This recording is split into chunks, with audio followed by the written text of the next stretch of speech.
साज, सुर, संगीत, आवाज,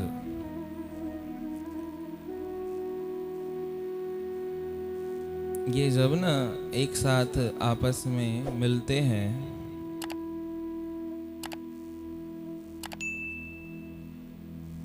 तो मिलने के बाद जो इनका परिणाम निकलता है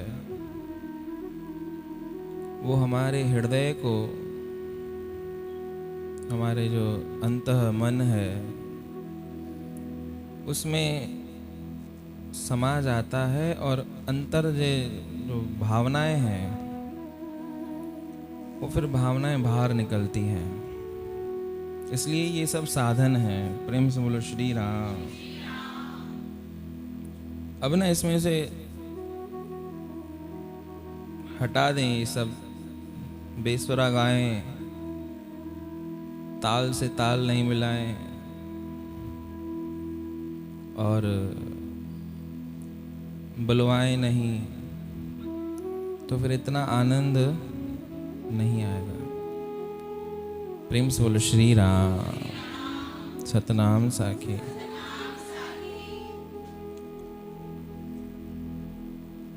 एक तो ये स्थिति है, इसमें बेसुरा गाएंगे तो बात जमेगी नहीं।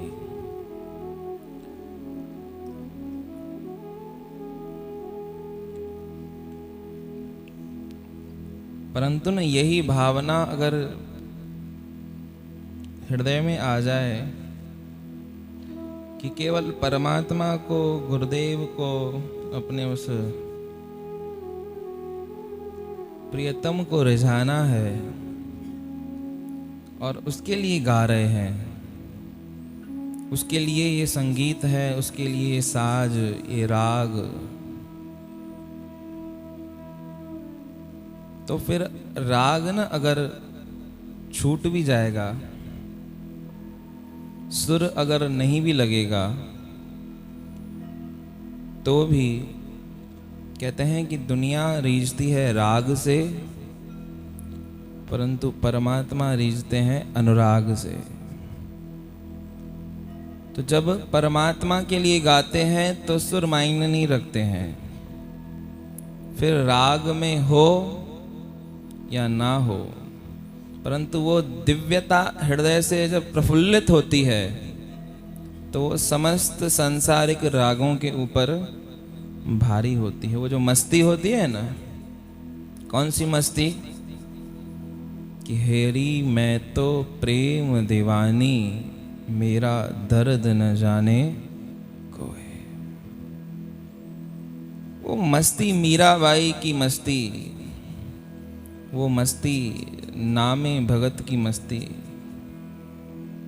वो भक्त प्रहलाद और वो ध्रुव इत्यादि जितने भी भक्त हुए हैं उनकी मस्ती जो है ना, या तो वो भाव आ जाए तो फिर ये सब चीजें फिर खोखली हैं, फिर इन चीजों का कोई मायना नहीं है। जिस प्रकार बस, ट्रेन, कार, मोटर साइकिल, इन सब का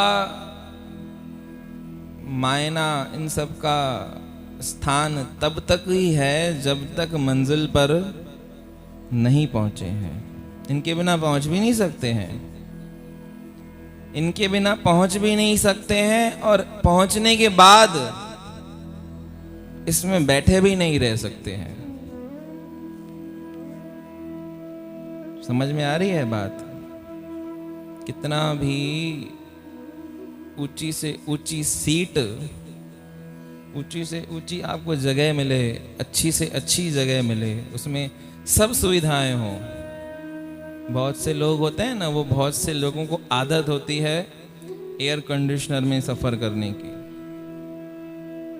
फिर अंदर ना वो सब सुविधाएं देखते हैं, उसमें बेड होता है, ऊपर खाने का सामान पड़ा रहता है, सोने के लिए अच्छे चादर, कंबल इत्यादि जितने भी पदार्थ जो चाहिए सफर में वो सब मिलते हैं। ऐसा कहा जाए कि एक घर होता है ना छोटा, उस कमरे का जो सामान वहां पर सब होता है, परंतु वो तब तक ही है जब तक हम अपने स्थान पर नहीं पहुंचे हैं। बहुत बड़ा वीआईपी ट्रीटमेंट हमको वो दे रहे हैं, तो मन करेगा क्या कि अब यहीं पर ही बसेरा कर ले। हमारा स्थान आ गया, स्टेशन आ गया, गंतव्य स्थान पहुंच गए हम अपने गंतव्य पर। अब बहुत साजो सामान से सुसज्जित वो कमरा, वो जो कोच, परंतु उसकी महत्वता तब तक ही है जब तक गंतव्य स्थान नहीं आया है। आ गया तो फिर वो कितना भी अच्छा हो किसी काम का नहीं, फिर उसको छोड़ने में ही भलाई पकड़ थोड़े लेंगे। तो साधन भी संसार के, साधन भी परमार्थ के ऐसे ही हैं। साधन के बिना मंजिल मिलेगी भी नहीं। साध्य तक अगर पहुंचना है तो साधन जरूरी भी है। बिना साधन हम पहुंच नहीं सकते, परंतु उस साधनों में ही अटकना ये जीव के लिए बहुत पीड़ादायक है।